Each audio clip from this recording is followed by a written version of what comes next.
Do you see him turning things around at Newcastle?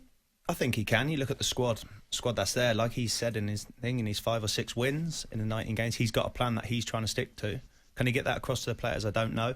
Only them in the dressing room will know that.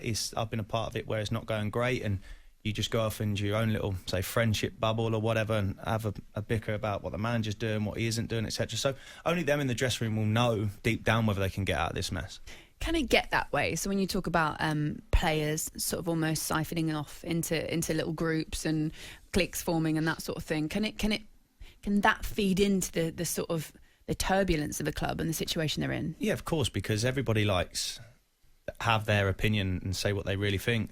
On the pitch, you listen to the manager. When you come in the change room, everybody goes to their safety net, which is their so-called best friend in the change room, and have their talks, and then sometimes that can drip feed onto the pitch, and that's the situation Newcastle may be finding themselves in. I was going to ask you, Charlie, see, like someone at West Brom before Slaven, lost his job. Can you feel it? Can the players sense something's going to happen? Yeah, I think so, because you're underperforming, and you're not getting the wins that's needed. Like I said earlier on, you need wins, and we wasn't getting that. Did they make a change? Yeah, they did. Was it too soon? Nobody will know. You almost need, when a new manager comes in, you almost need to give them that time. But if a new manager come in that wasn't before the January window, they've got an easy one to say, well, it wasn't my team, I inherited an old squad, etc., etc. So West Brom made that choice, and the players, did we think it was happening? Yeah, we did.